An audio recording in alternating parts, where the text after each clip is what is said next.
नमस्कार।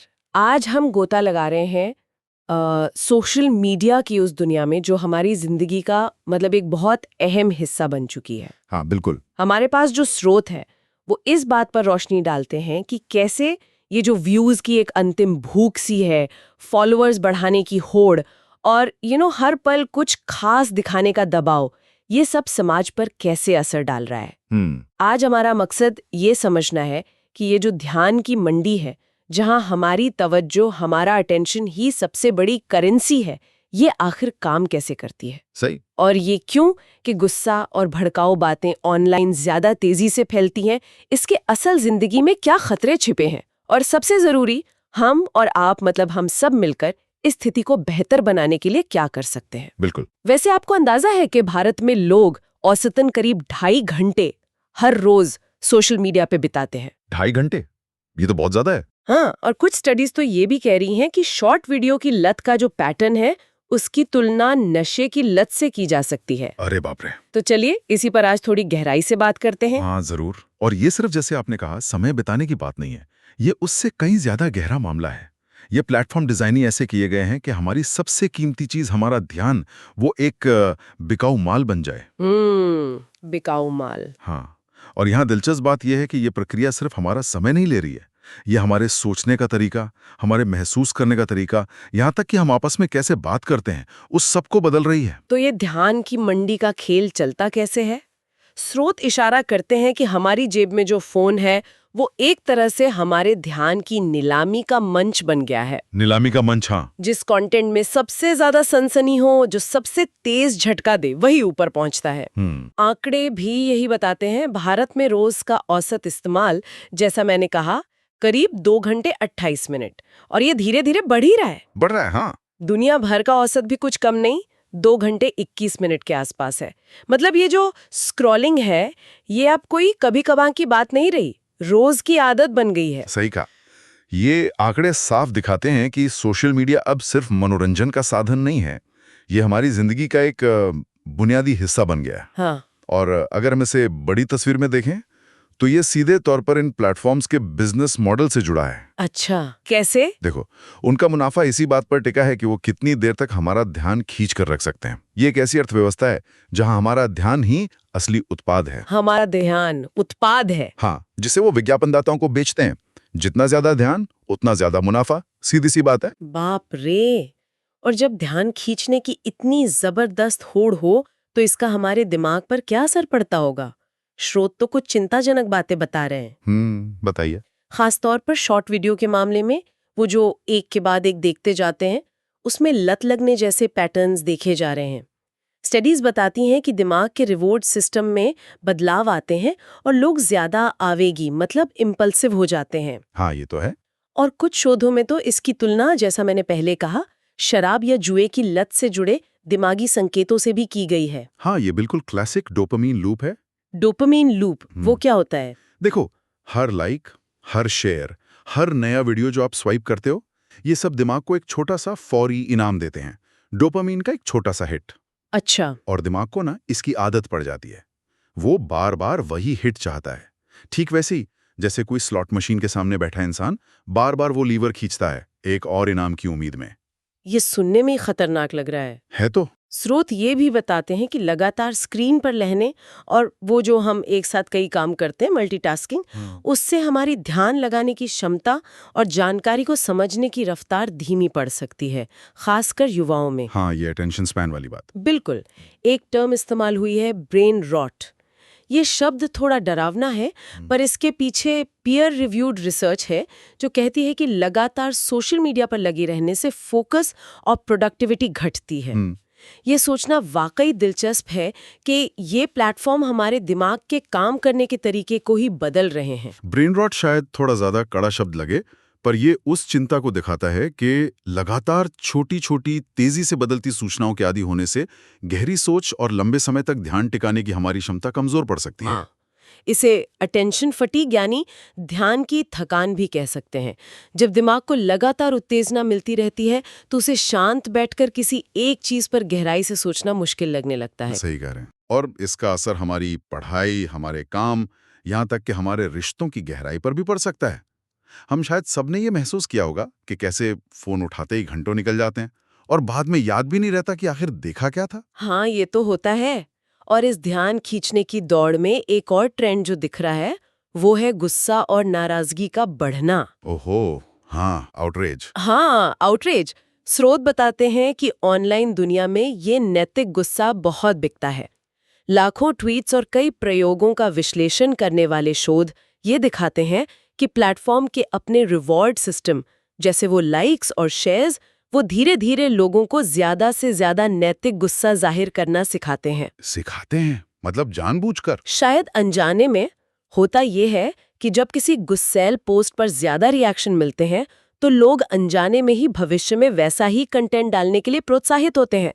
एक तरह की लर्निंग हो जाती है। और इसमें एल्गोरिदम का रोल तो बहुत बड़ा है। हाँ, बिल्कुल।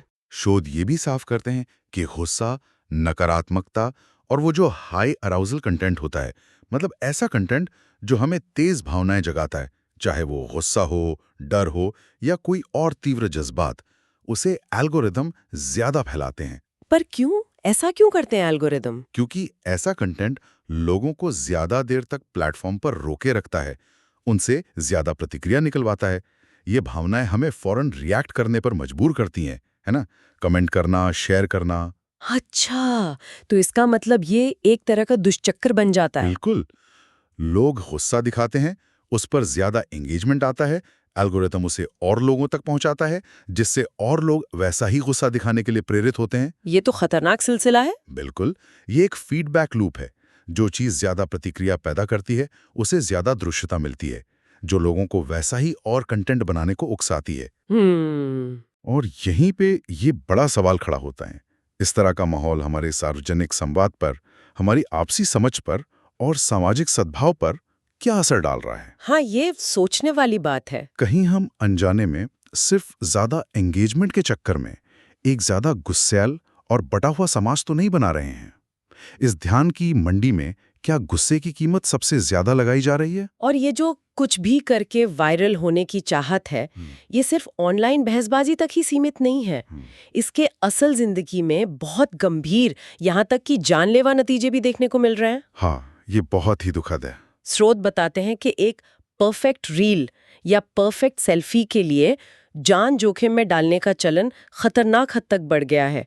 और दुख की बात यह है कि ऐसे हादसों के मामले में भारत दुनिया में सबसे आगे रिपोर्ट हुआ है। सच में भारत सबसे आगे। हाँ। अब इसे एक पब्लिक हेल्थ इशू यानी सार्वजनिक स्वास्थ्य से जुड़ी गंभीर समस्या की तरह देखने की जरूरत महसूस हो रही है। ये वाकई बेहद चिंताजनक है। हम सबने हाल के दिनों में ऐसी खबरें पढ़ी या सुनी होंगी जहां रील बनाने के चक्कर में लोग चलती ट्रेन के सामने आ गए या किसी खतरनाक चट्टान या झरने के किनारे संतुलन खो बैठे। हाँ, रोज ही सुनने में आता है। ये सिर्फ आंकड़े या खबरें नहीं हैं, ये असल जिंदगियां थी जो ऑनलाइन लाइक्स और व्यूज की चाहत में खत्म हो गई। वाकई ये उदाहरण दिखाते हैं कि ऑनलाइन दुनिया में मिलने वाली पहचान, वो लाइक्स और व्यूज का नशा और असल जिंदगी के खतरों के बीच एक खतरनाक फासला पैदा हो गया है। डिस्कनेक्ट। हाँ, जब वर्चुअल दुनिया की वाहवाही हमारी अपनी सुरक्षा से ज्यादा जरूरी लगने लगे तो ये उन मूल्यों पर एक बड़ा सवालिया निशान लगाता है जिन्हें ये प्लेटफॉर्म शायद अनजाने में ही बढ़ावा दे रहे हैं। सही कहा। ये उसी ध्यान की मंडी का एक दुखद पहलू है जहां ध्यान खींचने की कीमत जान से ज्यादा लगने लगती है। ये दिखाता है कि बाहरी मान्यता, मतलब एक्सटर्नल वैलिडेशन की तलाश हमें किस हद तक विवेकहीन बना सकती है। जब हमारा आत्ममूल्य, हमारी सेल्फ वर्थ इन बाहरी मैट्रिक्स पर टिक जाती है, जैसे कितने लाइक्स मिले, कितने फॉलोअर्स हैं, तो लोग उन मैट्रिक्स को बढ़ाने के लिए किसी भी हद तक जाने को तैयार हो जाते हैं, भले ही उसकी कीमत उनकी अपनी सुरक्षा या जिंदगी क्यों ना हो। उफ, इस पूरी तस्वीर में एक और दिलचस्प पहलू है इन्फ्लुएंसर बनने का सपना। हाँ, वो भी एक बड़ा ट्रेंड है। स्रोत बताते हैं कि भारत का इन्फ्लुएंसर मार्केट बहुत तेजी से बढ़ रहा है। 2024 में इसका आकार करीब 3,600 करोड़ का बताया गया है। 3,600 करोड़? हाँ, और 2025 में इसमें लगभग 25% की और बढ़ोतरी का अनुमान है। मतलब ये बहुत बड़ा और लुभावना बाजार लगता है। हाँ, ये एक ऐसी तस्वीर पेश करता है मानो ये शोहरत और पैसा कमाने का कोई आसान रास्ता हो, जो बहुत से युवाओं को अपनी तरफ खींचता है। लेकिन इस चमक दमक और हाइप के पीछे की जमीनी हकीकत क्या है? चलिए इस पहलू को थोड़ा और खंगालते हैं। स्रोत एक बिल्कुल अलग कहानी भी बताते हैं। अच्छा, क्या कहते हैं स्रोत? एक अनुमान के मुताबिक लगभग 88% क्रिएटर्स असल में सोशल मीडिया से इतनी कमाई नहीं कर पाते कि वो इसे अपना फुल टाइम पेशा बना सके। 88%? मतलब 10 में से लगभग 9 लोग। हाँ, तो जहां कुछ लोग यकीनन बहुत सफल होते हैं, वहीं एक बड़ी संख्या के लिए रास्ता बेहद मुश्किल और अस्थिर है। ये विश्लेषण बहुत जरूरी है। ये दिखाता है कि इन्फ्लुएंसर बनने का सपना अक्सर एक मिथक ज्यादा है, हकीकत कम। और ये उन क्रिएटर्स पर लगातार नया, दिलचस्प, वायरल होने लायक कंटेंट बनाने का भारी दबाव डालता है। हाँ, वो प्रेशर तो हो गई। और ये दबाव उन समस्याओं को और बढ़ा सकता है जिनकी हमने पहले बात की। मानसिक स्वास्थ्य पर असर, ध्यान की थकान और यहाँ तक कि वायरल होने के लिए खतरनाक स्टंट करने का जोखिम। वो लगातार उसी ध्यान की मंडी में अपनी जगह बनाए रखने के लिए जूझते रहते हैं। तो सवाल उठता है कि अगर समस्याएं इतनी गहरी हैं तो समाधान क्या है? अच्छी बात यह है कि स्रोत सिर्फ समस्याएं ही नहीं गिनाते, बल्कि कुछ संभावित समाधानों की ओर भी इशारा करते हैं, व्यक्तिगत स्तर से लेकर सामाजिक और नीतिगत स्तर तक। हाँ, ये जानना जरूरी है। व्यक्तिगत स्तर पर कुछ आदतों को बदलने की बात कही गई है, जैसे डोपामाइन डिटॉक्स। डोपामाइन डिटॉक्स, ये क्या है? इसका सीधा मतलब है अपने डोपामाइन सिस्टम को थोड़ा आराम देना, जैसे दिन के कुछ तय घंटों के लिए नोटिफिकेशंस बंद कर देना। अच्छा। शॉर्ट वीडियो ऐप्स का इस्तेमाल सीमित करना, या जैसे रात को सोने से कुछ घंटे पहले स्क्रीन से पूरी तरह दूरी बना लेना। हाँ, ये स्क्रीन फ्री टाइम वाली बात। बिल्कुल। ये सुनने में छोटी आदतें लग सकती हैं, लेकिन ये हमारी ध्यान केंद्रित करने की क्षमता और नींद की गुणवत्ता पर बड़ा सकारात्मक असर डाल सकती हैं। हाँ, ये तो मैं मानता हूँ। एक और दिलचस्प सुझाव है स्लो मीडिया को अपनाने का। Slow media? कर ऐसा कंटेंट चुने जिसमें ज्यादा गहराई हो और जिसे धीरे धीरे कंज्यूम किया जाए, जैसे किताबें पढ़ना, लंबे पॉडकास्ट सुनना या किसी विषय पर गहराई से रिसर्च करना। मतलब फास्ट फूड की जगह स्लो कुक्ड मील जैसा। हाँ, कुछ वैसा ही। गहरी सोच वाले कामों के लिए अलग से समय निकालना। और एक और विचार है डिजिटल सबात का, मतलब हफ्ते में कुछ घंटे या शायद एक पूरा दिन तय करना जब हम जानबूझकर सभी स्क्रीन्स और डिजिटल डिवाइस से पूरी तरह दूर रहते हैं, ताकि दिमाग को रीसेट होने का मौका मिल सके। एग्जैक्टली। ये व्यक्तिगत रणनीतियां हमें अपने डिजिटल जीवन पर थोड़ा ज्यादा नियंत्रण हासिल करने में मदद कर सकती हैं। लेकिन ये मानना कि सिर्फ व्यक्तिगत बदलाव काफी होंगे, शायद ये पूरी तस्वीर नहीं है। आप सही कह रहे हैं। स्रोत इससे आगे बढ़कर दूसरे स्तरों पर भी समाधान सुझाते हैं, जैसे परिवार और स्कूलों की भूमिका। बच्चों और किशोरों में रिस्क लिटरेसी यानी जोखिम को समझने की साक्षरता बढ़ाना बहुत जरूरी है। हाँ, ये तो बहुत जरूरी है। उन्हें ये समझाना कि खतरनाक जगहों पर सेल्फी या रील बनाने के असल खतरे क्या हैं। स्कूलों या कोचिंग सेंटरों में शायद इस पर छोटे छोटे मॉड्यूल भी शामिल किए जा सकते हैं। बिल्कुल। और फिर आता है समुदाय और समाज का स्तर। स्थानीय प्रशासन, पुलिस और नागरिक मिलकर उन जगहों को पहचान सकते हैं जो खतरनाक हैं, जैसे रेलवे ट्रैक के आसपास के इलाके, ऊंची चट्टानें या तेज बहाव वाले झरने। हाँ, वहां चेतावनी के साफ संकेत लगाना, बैरिकेड लगाना, जागरूकता अभियान चलाना, ये सब मिलकर हादसों को रोकने में मदद कर सकते हैं। भारत में कुछ जगहों पर ऐसे कदम उठाए भी गए हैं या उनकी मांग उठी है। और शायद सबसे बड़ा सवाल ये है कि प्लेटफॉर्म खुद और नीतियां बनाने वाले क्या कर सकते हैं। हाँ, उनकी जिम्मेदारी तो सबसे ज्यादा बनती है। स्रोत यहाँ एल्गोरिथमिक पारदर्शिता की मांग करते हैं, मतलब प्लेटफॉर्म ये साफ करे कि उनका कंटेंट किस आधार पर फैलता है। हाँ, ये ब्लैक बॉक्स नहीं होना चाहिए। बिल्कुल। साथ ही ये भी जरूरी है कि नफरत, गुस्सा भड़काने वाले या खतरनाक स्टंट्स को बढ़ावा देने वाले कंटेंट को सिस्टमैटिक तरीके से डी-एम्प्लीफाई किया जाए, मतलब उनकी पहुंच कम की जाए। और कंटेंट मॉडरेशन में सुरक्षा को पहली प्राथमिकता दी जाए, ना कि सिर्फ एंगेजमेंट को। ये वाकई बुनियादी बदलाव हैं जो एक बड़ा फर्क ला सकते हैं।